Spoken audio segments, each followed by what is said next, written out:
Queridos, vocês estão felizes? Mais uma vez, vocês estão felizes? Queridos, eu quero conversar um pouquinho com vocês, queridos. E até encaixa os testemunhos que nós ouvimos hoje aqui, queridos. Da manifestação do Senhor na vida dessas mulheres que foram para o encontro, queridos. E eu quero falar um pouquinho hoje, queridos, sobre prioridades. E esse é o tema da minha mensagem. Prioridades, queridos. Queridos, todos nós, queridos, temos prioridades, queridos. Nós poderíamos definir prioridade, queridos, como a condição de algo que necessita ocorrer de maneira imediata, preferencial, emergencial. Normalmente a prioridade está relacionada a algo importante que ocorre em primeiro lugar em relação aos demais, sejam em questões de tempo ou de ordem. Isso é uma boa definição do quê? De prioridades. E todos nós, queridos, todos nós aqui, nós temos prioridades. Todos nós, queridos, nós temos prioridades. Conscientes ou inconscientes, nós temos as nossas ordens de prioridades. Mesmo que sejam inconscientes, mesmo que a gente faça coisas sem ter a consciência de que aquilo é uma prioridade para nós, até que Deus traga a luz sobre aquilo. Aquilo que colocamos em primeiro lugar, queridos, aquilo que é importante para nós. E isso acontece com todas as pessoas na face da terra. Todas as pessoas, queridos, na face da terra, elas têm prioridades. Elas colocam coisas em primeiro lugar. Antes de termos, queridos, um encontro com Deus, queridos, antes de termos uma revelação de Deus, queridos, as nossas prioridades são focadas em nós mesmos. Antes, queridos, de nós encontrarmos a Jesus, queridos, antes de nós termos a nossa natureza transformada, queridos, as nossas prioridades eram egocêntricas, voltadas para nós mesmos. Nós só conseguíamos enxergar nós mesmos. E eu quero usar, queridos, um exemplo aqui, queridos, de uma pessoa que eu me identifico muito com ela. Quando eu olho os evangelhos, queridos, eu olho para esse apóstolo, que depois se tornou um apóstolo, eu falo, nossa, a gente tem muitas coisas parecidas. E eu quero usar o exemplo de Pedro nessa noite. E Pedro, queridos, o sangue de Pedro, ele corre em cada um de nós aqui, queridos. Por quê, pastor? Porque o Pedro, queridos, o Pedro é o DNA, queridos, é o DNA humano nas Escrituras. Quando você olha para a vida de Pedro, queridos, você olha para as ações de Pedro, queridos, nós nos identificamos. Sabe aquela inconstância? Aquele sobe e desce na nossa vida? É Pedro. Ah, eu vou contigo até a morte. Lá em cima. De repente está chorando amargamente porque traiu a Jesus. Sabe aquele cara truculento? Que você está falando uma coisa, o cara olha para você assim, nada a ver o que você está falando. É Pedro. Jesus estava falando assim, queridos, eu vou para a cruz, eu vou me entregar, eu vou morrer. O que Pedro faz, queridos? Pedro chama Jesus no canto e fala, vem cá, você não vai deixar isso aí acontecer com você não, você não vai morrer. O que Pedro estava falando para Jesus? Nada a ver isso que você está falando de ir para a cruz. Você que lidera qualquer área, queridos, seja no seu trabalho, seja aqui na igreja, qualquer área que você lidera. Quando você tem um Pedro na equipe, queridos, não é... Nada a ver isso aí que você está falando. Você consegue me entender? E quando nós olhamos para Pedro, queridos, nós conseguimos nos identificar. E olha o que Lucas, o relato de Lucas, queridos, capítulo 22, do versículo 31 ao 33. Lucas, capítulo 22, do 31 ao 33. Olha o que a palavra de Deus nos fala.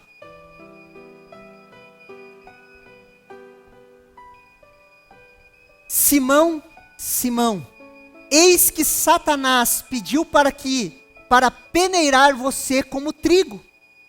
Eu, porém, isso aqui é Jesus falando, eu, porém, orei por você, para que a sua fé não desfaleça. E você, quando voltar para mim, fortaleça os seus irmãos. Porém, Pedro respondeu, Estou pronto para ir com o Senhor, tanto para a prisão, como para a morte. Queridos, aqui estava no final do ministério de Jesus. Pedro tinha passado aproximadamente 3 anos aprendendo de Jesus, caminhando com Jesus, andando com Jesus, queridos. E as suas prioridades ainda não tinham sido transformadas. Pedro estava 3 anos andando com Jesus, queridos. Aqui é o final do ministério de Jesus, queridos. E as prioridades de Pedro não tinham mudado, queridos. Olha no que o versículo 32 nos fala. Eu, porém, orei por você, Pedro, para que a sua fé não desfaleça. E você, quando voltar para mim, fortaleça os seus irmãos. Não é que Pedro não tivesse fé, queridos. É que ele ainda não tinha se convertido. Repete assim comigo. Convertido. Pedro não havia se convertido, queridos. Por isso que Jesus fala, quando você voltar para mim, algumas traduções vão falar assim, quando você se converter, quando você voltar para mim, muitas vezes, queridos, eu e você precisamos de uma conversão, de voltar para Jesus. Não é que Pedro não tinha fé, queridos, ele estava caminhando com Jesus, só que ele precisava do quê? De uma conversão. O que é uma conversão, queridos? Nós estamos indo por um caminho e Deus faz nos converter. Por isso que nós falamos que no encontro, queridos, várias áreas da vida dessas mulheres aconteceu o quê? Houve uma conversão. Eu estava indo para cá e agora eu me converti. Não que elas não tivessem fé, mas pode perguntar para qualquer uma delas, queridos, que voltaram do encontro, se elas não fizeram algumas conversões na vida dela. É Jesus falando, volte para mim. E era isso que Jesus estava falando, queridos. Quando você voltar para mim, quando nós voltarmos para Jesus, queridos. Sempre que nos convertemos ou voltamos para Jesus, queridos, focamos no outro. Preste atenção aqui. A prioridade que Jesus introduz na vida de Pedro, queridos, é o quê? Fortaleça os seus irmãos. Pedro, quando você voltar para mim, para de olhar para você e começa a olhar para o lado. Quando você voltar para mim, Pedro, quando você voltar, você sofrer uma conversão, tira os olhos de você e começa a olhar para o lado. Fortalece os seus irmãos. Toda conversão de vida, queridos, nas nossas vidas, todas as vezes que se convertemos, queridos, as nossas prioridades são alteradas. Nós paramos de olhar para nós, nós começamos a olhar para os nossos irmãos. Posso ouvir um amém? O que Jesus está falando? Olha para o lado, Pedro, olha para o seu irmão, para de se preocupar com você, reveja as suas prioridades. E olha a resposta de Pedro, querido. Versículo 33. Porém, quando tem um porém ali, querido, você pensa assim, vai vir uma coisa nada a ver. Porém, tipo, a conversa estava vindo para cá, daí porém Pedro traz a conversa para cá. Porém Pedro respondeu, estou pronto para ir com o Senhor, tanto para a prisão como para a morte. Jesus estava falando alguma coisa, porém Pedro estava falando outra coisa. Jesus tinha acabado de falar, queridos, na possibilidade de Satanás poder ter pedido para destruir a vida de Pedro. Jesus chega para Pedro, queridos, para ter uma conversa com ele e fala assim, ó, Satanás queria destruir a sua vida, queria peneirar você, destruir você. Só que eu roguei para que a sua fé fosse fortalecida. Imagine, Jesus falando isso para você, queridos. Satanás queria te destruir. Jesus tinha acabado de falar para Pedro, você precisa de uma conversão, cara. Porque você vai sair, você precisa voltar para mim. E olha a resposta de Pedro. Estou pronto. Eu sou o cara. Eu sou o cara. Esses aí, ó, esses outros 11 aí, ó, isso aí vai fugir tudo. Mas eu não, eu vou ficar aqui. Eu sou melhor do que eles. Era isso que ele estava falando. Ele olhou para Jesus e falou assim, ó, pode ter certeza, esses 11 aqui, ó, vão, ó. Mas eu estou pronto. Eu sou muito mais espiritual que qualquer um deles. Pode pesar tudo eles na balança, que a minha balança vai pesar mais, que eu sou mais espiritual que eles. Era isso que Pedro estava falando. Agora imagine se eu fosse um dos 11 na equipe. O jeito que você ia olhar para Pedro.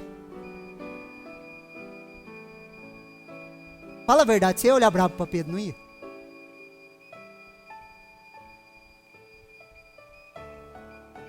Estou pronto para ir para a prisão e para morrer pelo Senhor.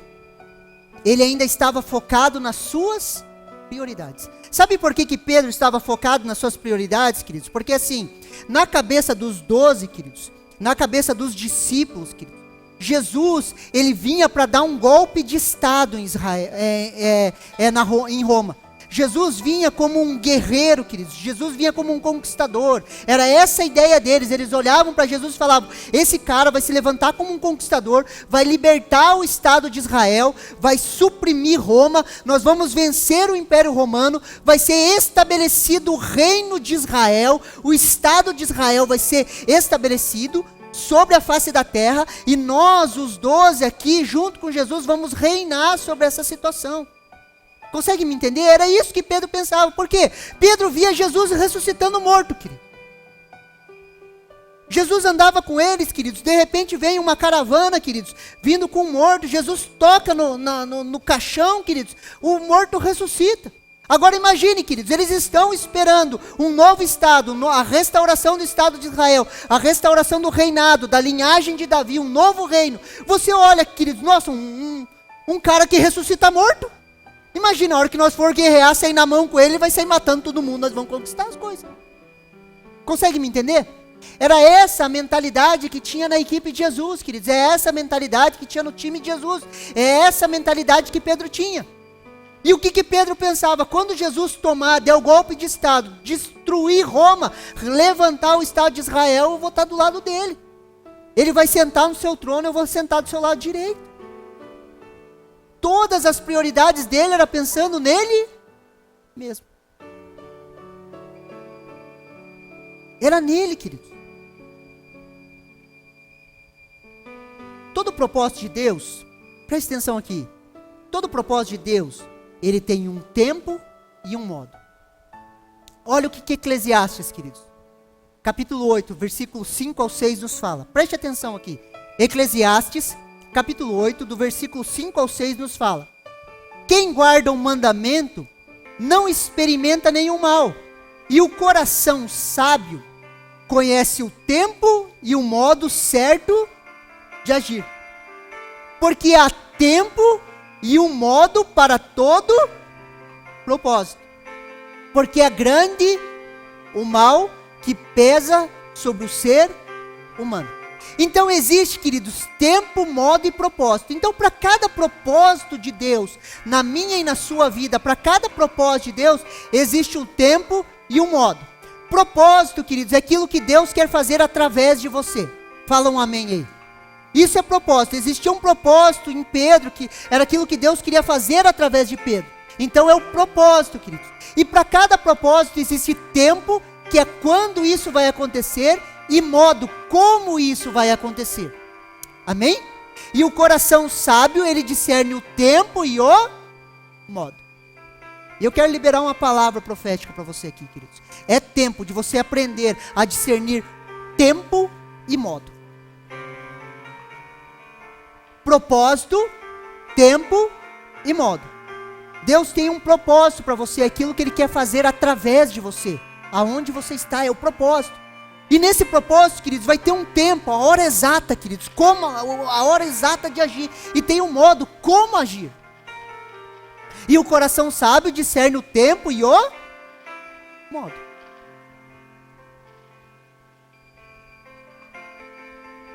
Tempo de discernir o tempo e o modo. Jesus insiste, queridos, em cada um de nós. Falam amém aí. Jesus, ele insiste em cada um de nós, queridos. Uma das características de Jesus que mexe muito comigo, queridos, é a maneira que ele nos ensina. É a maneira que ele nos ensina. Nessa reformulação, queridos, de prioridade, nós temos um mestre, queridos. E eu amo a maneira que Jesus ensina, queridos. Jesus, ele é muito didático. Deus, ele tem uma pedagogia, queridos, uma maneira que ele nos ensina. E isso é um dos traços em Jesus que mais me fascina. Olha o que Mateus capítulo 11, do versículo 29 ao 30 nos fala. Mateus, capítulo 11, do 29 ao 30. Olha que interessante. Tome sobre vocês o meu jugo e aprendam de mim, porque eu sou manso e humilde de coração, e vocês acharão descanso para a sua alma, porque o meu jugo é suave e o meu fardo é...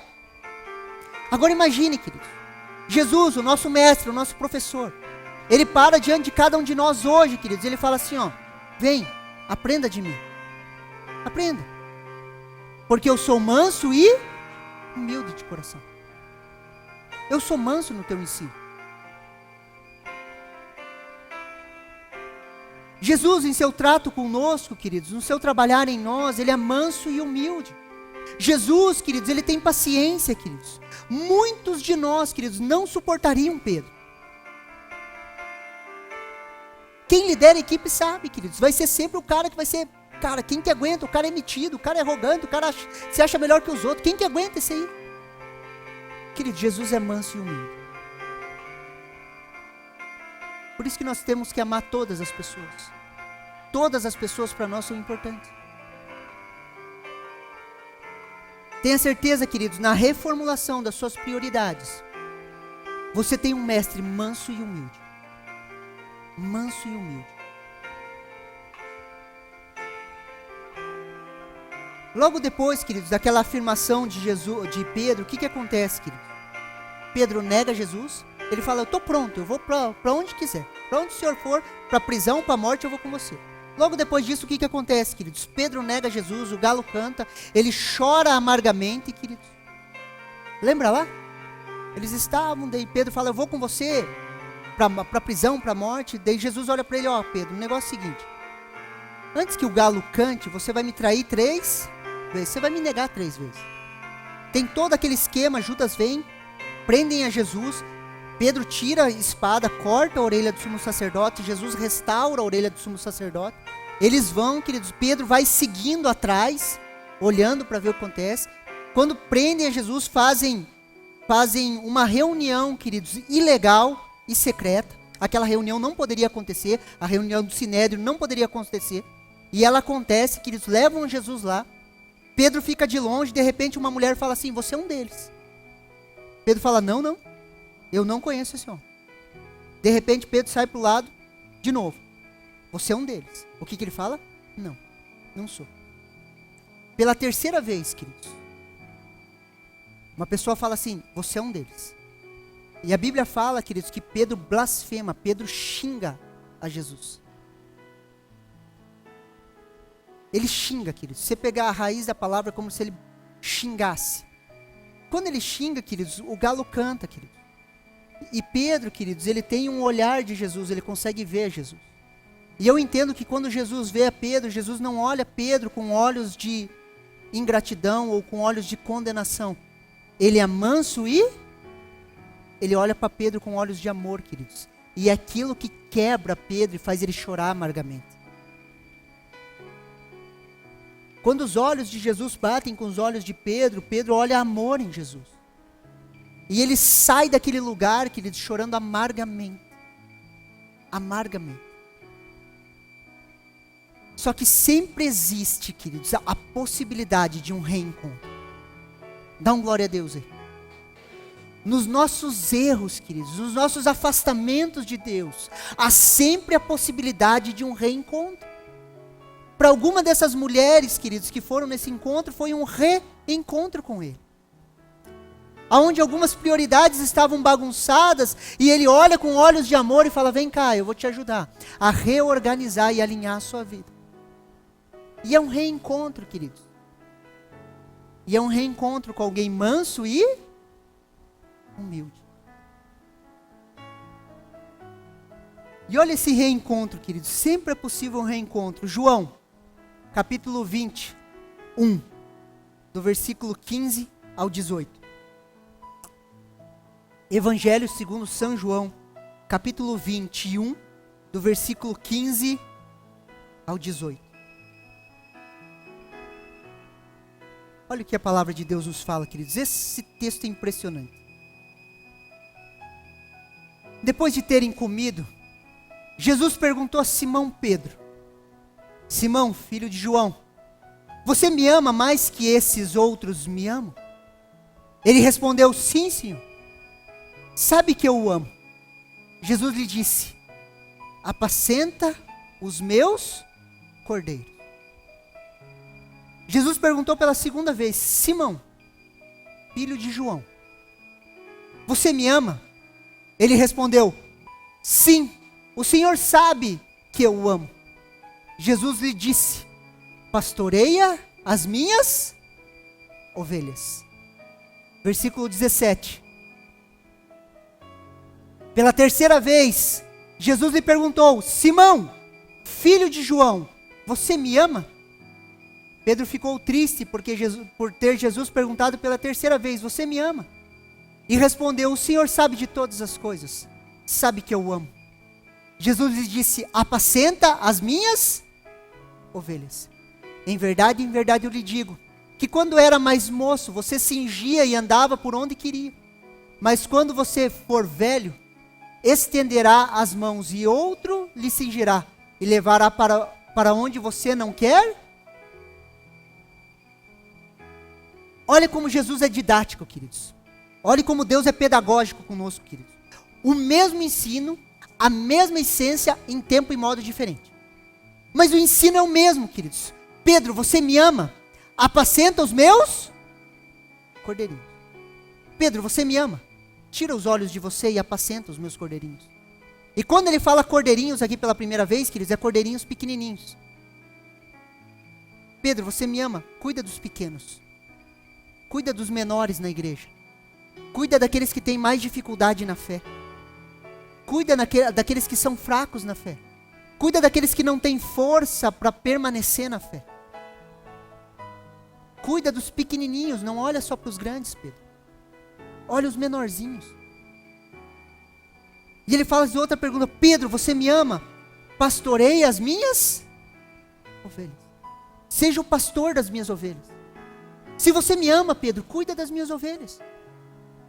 Pedro, você me ama? Apacenta as minhas ovelhas. Apacenta o rebanho de Deus. Cuida do rebanho de Deus. Não se preocupe com as suas prioridades. Se preocupe com a prioridade do rebanho.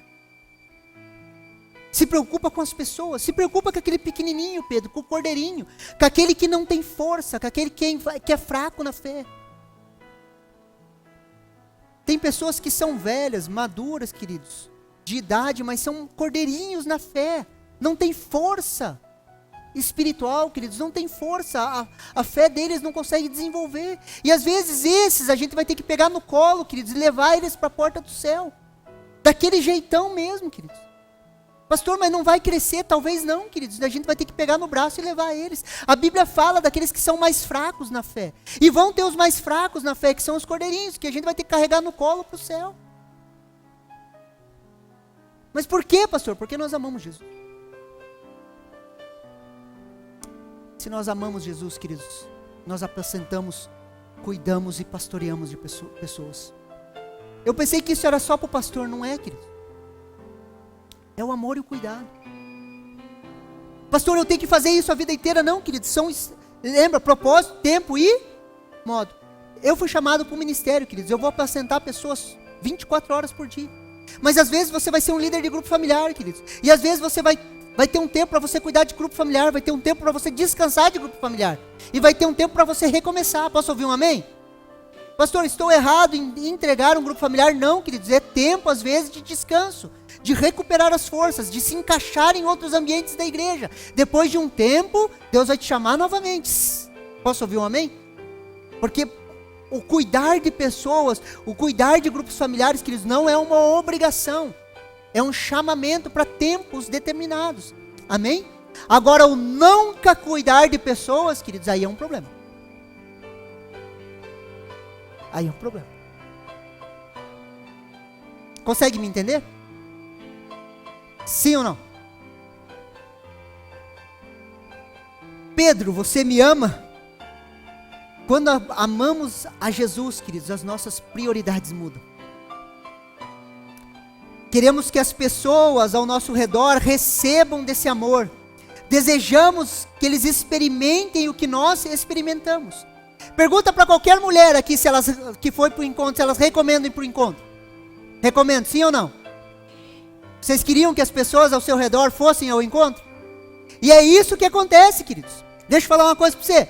Quando eu fui para o encontro, queridos, eu já falei para vocês, eu fui jogado para o encontro, queridos. Me levaram, eu fiz o pré-encontro, queridos, dentro do ônibus. Porque meio que me empurraram, queridos. E eu fui lá, queridos, com aquela mente cartesiana, queridos, racionalizando tudo, falando, não, isso é assim, isso é manipulação, isso estão tentando mexer com as minhas emoções. E fui me fechando, queridos, até eu levar uma porrada de Deus, queridos. A hora que eu levei uma porrada, tanto é que vieram orar por mim, queridos, eu botei uma mão, um pé para trás, eu treinava capoeira na época, queridos. Eu falei, eu vou botar um pé para trás e um pé na frente. Quero ver quem me derruba. Botaram a mão na minha cabeça, falei, para trás eu não caio, caí de cara no chão. Tremia, queridos, fiquei bêbado no Espírito, bêbado. Pastor, não existe batismo do Espírito Santo, existe, queridos. Eu fui batizado, fiquei bêbado, me colocava em pé, eu caí de novo. E quando eu experimentei aquilo, queridos, eu queria que todos experimentassem, queridos. Tanto é que eu saí com tanta sede, queridos, para levar meus amigos, queridos, e fui levando. Queridos, hoje a base da igreja de Curitiba são as pessoas que eu ganhei para Jesus.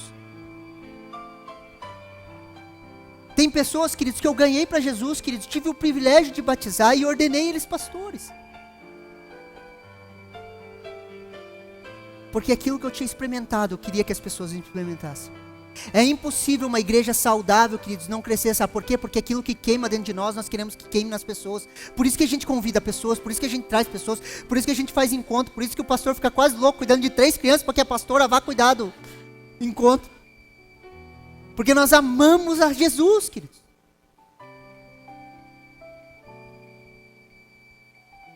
Nós queremos isso, queridos. E nós amamos, queridos, porque Ele nos amou primeiro. Olha o que 1 João, queridos, esse princípio tem que cair no nosso coração. Olha o que 1 João, capítulo 4, versículo 19 ao 21 nos fala. Depois de terem comido. Eu voltei, desculpa. 1 João, capítulo 4, versículo 19 ao 21. Olha o que a palavra de Deus nos fala. Nós amamos porque Ele nos amou. Nós amamos porque Ele nos amou. Sem o amor dEle não existiria amor em nós, amém? Sem Jesus nós não amamos, amém? Sem Jesus ninguém ama, queridos. Por isso que as pessoas necessitam de Jesus. A pessoa que não nasceu de novo, que não tem uma experiência com Deus, queridos, ela não ama. Ela não tem essa capacidade. Porque nós somos maus por natureza. Há uma degradação total na nossa natureza, queridos, quando nós não nascemos de novo. Nós amamos porque Ele nos amou. Se alguém diz, eu amo a Deus, mas odeia o seu irmão, esse é mentiroso. Pois quem não ama o seu irmão a quem vê, não pode amar a Deus a quem não vê. E o mandamento dele que temos é este: quem ama a Deus, que ame também o seu irmão. Quem que é meu irmão, pastor? Pensa em um aí que aperta o seu calo. Esse mesmo que você pensou. Se você não ama ele, queridos,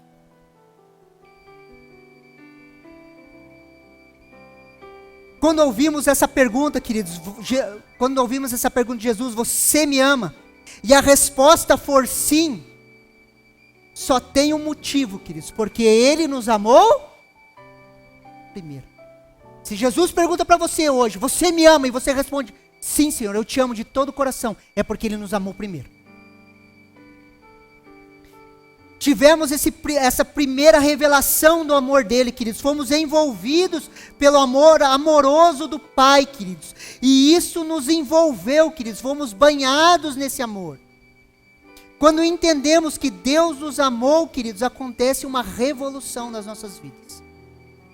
As mulheres que foram para o encontro, se sentiram amadas por Deus lá, sim ou não? Isso não gera uma revolução dentro de nós? Você se sentiu amada? Você foi amada, queridos. Mulheres, vocês foram amadas, queridos. E continuam sendo amadas. Por quê? Porque Ele nos amou primeiro. Isso gera uma revolução, uma mudança de prioridades, queridos. Olha o que Jeremias capítulo 31, versículo 1 nos fala, queridos. Gravem esse texto, Jeremias capítulo 31, versículo 3. De longe o Senhor lhe apareceu dizendo: com amor eterno eu a amei, por isso com bondade eu a atraí. Com amor eterno Ele tem nos amado, e com a bondade dEle Ele nos atraiu. Cada uma que foi para o encontro foi atraída por Jesus, por causa desse amor. Por isso, queridos, que a cruz é a prova de um amor que já existia, porque Ele nos amou com amor eterno. Posso ouvir um amém? Com amor eterno, queridos. Olha o que Oséias, capítulo 11, queridos, versículo 4 nos fala. Atrai-os com cordas humanas, com cordas de amor. Eu fui para eles como os que tiram o jugo de sobre as suas queixadas, e lhes dei mantimento. Com que fomos presos, queridos? Com cordas de amor. Fomos amarrados, queridos, com cordas de amor, queridos. E quando nós somos envolvidos, queridos, por esse amor, queridos, as nossas prioridades, queridos, a maneira que nós vivemos muda. Qual que é a consequência desse amor, pastor? A consequência é, queridos, que eu amo a Deus e eu amo o meu irmão. Minhas prioridades mudam, meu olhar muda. Eu olho para as pessoas com olhos de amor, queridos, a ponto de entregar a minha vida pelo meu irmão. Qual que é a consequência desse amor, queridos? A mudança das minhas prioridades. E eu entendo até o texto que foi usado aqui, queridos, eu entendo melhor o texto que está em Mateus capítulo 6, versículo 33, que é o texto que nós colocamos no convite do meu casamento com a Kelly. Mas busque em primeiro lugar o reino de Deus e a sua justiça, e todas essas coisas lhe serão.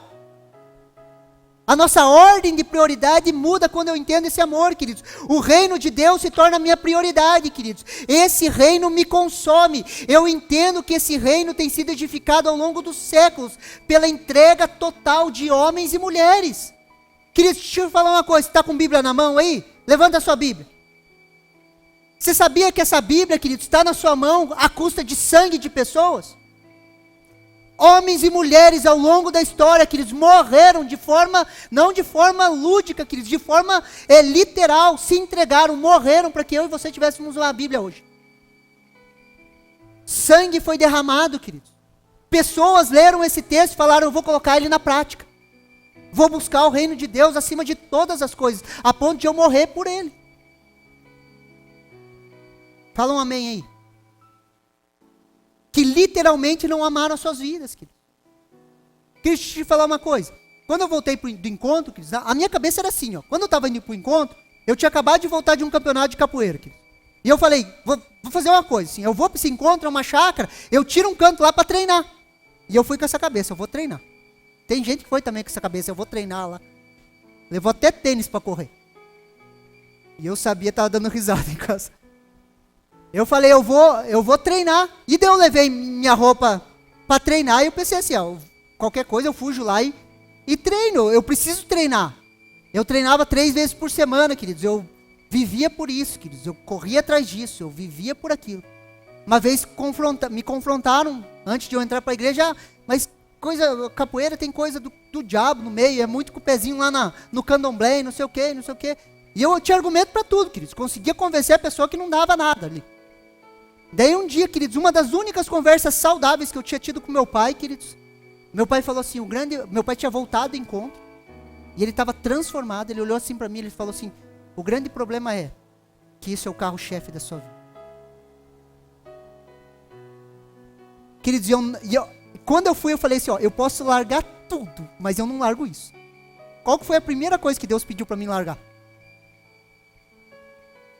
Vai lá eu com a minha roupa de capoeira, vai lá no cesto preto da igreja, entrego e falo: não treino mais. Ali morreu, queridos, algo em mim, mas ali nasceu um pastor. Senão eu estaria lá, queridos, ainda. Isso é para todo mundo, queridos? Não, não é para todo mundo. Foi aquilo que Deus fez comigo. E nisso houve uma transformação, queridos, porque eu reorganizei as minhas prioridades. Foi difícil, pastor? Foi. Era algo que eu gostava. Queridos. Nunca mais treinou? Claro que eu treinei, queridos. Ia, treinava. Como a Thalia falou aqui, Jesus é manso e humilde, queridos. Ele fala na hora certa, assim. Você sabe que você passou, que isso está sendo seu carro-chefe. Foi isso que ele falou para mim. Recua, volta. Outros dias treinei, queridos. Treinava, queridos. Treinava para evangelizar, treinava na faculdade. Dei aula na faculdade. Continuei. Mas já não era mais prioridade. A prioridade era ganhar as pessoas que estavam ao meu redor, que eu sabia que se elas morressem, elas iam para o inferno. A prioridade era levar pessoas para o encontro, queridos.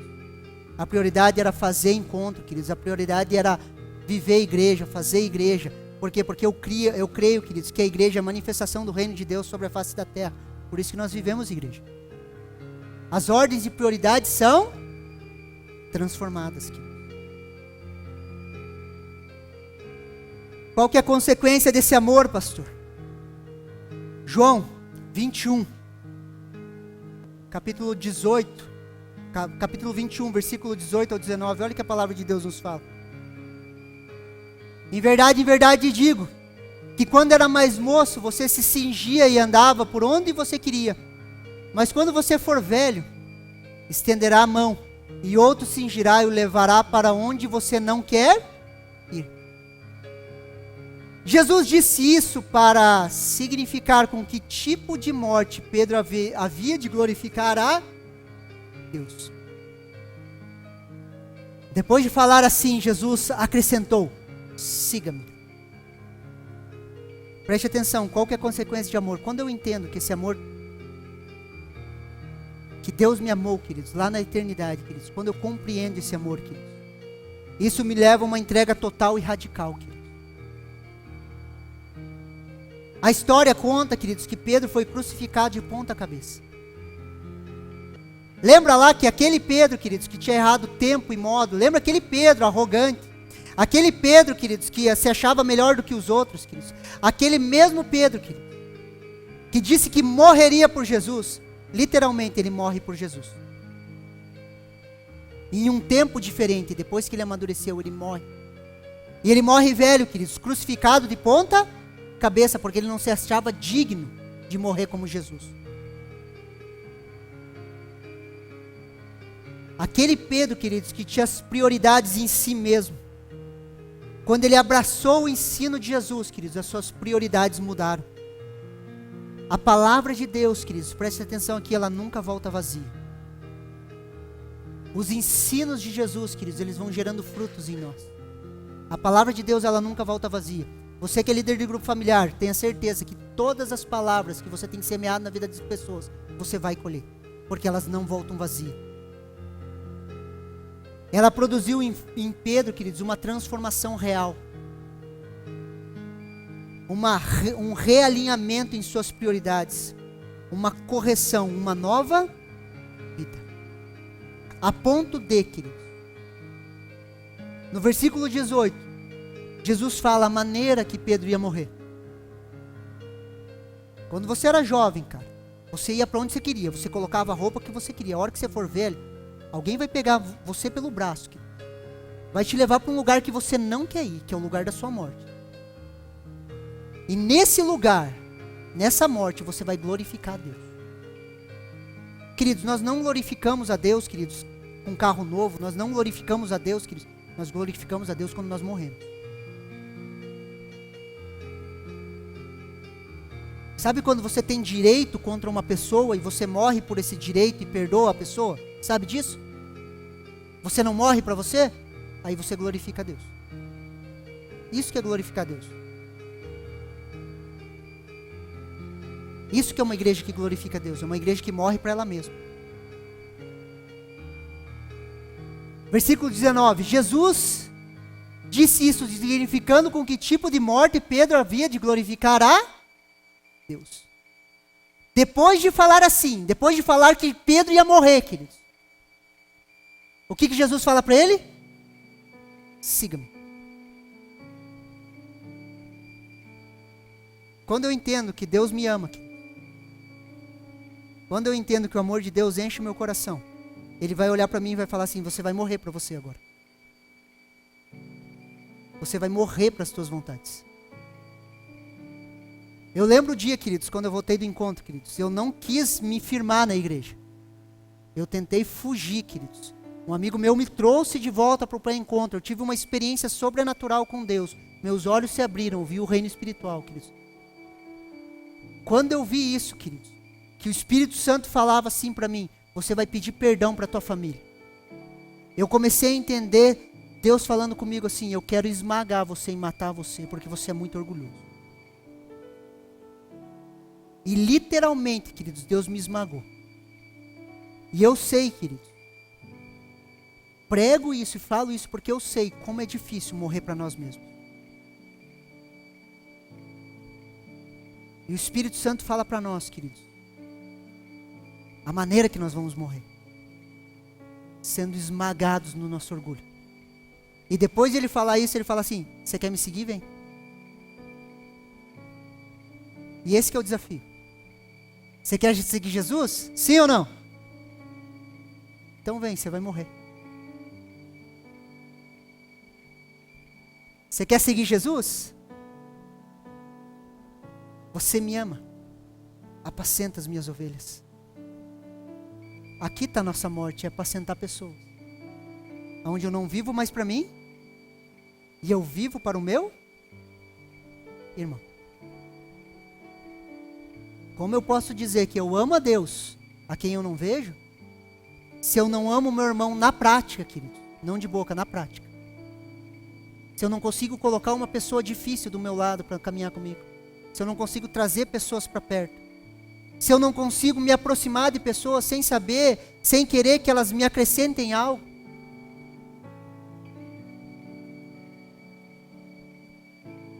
De eu me aproximar das pessoas sem esperar nada em troca. Faça esse teste, queridos. Geralmente, queridos, nós nos aproximamos das pessoas porque nós queremos algo delas. Se policie nisso. Quando vir isso, você fala: não, eu não quero. Eu quero ser o servo dessa pessoa. Eu não quero o que ela tem. Eu não quero o dinheiro dela. Eu não quero as habilidades dela. Eu quero ser alguém que serve elas e leva elas para mais próximas de Jesus. Perceba, queridos, como o nosso coração é. Só que a pergunta de Jesus é a mesma: você me ama? Você me ama? Você recebe essa palavra no seu coração? Vamos nos colocar em pé, queridos.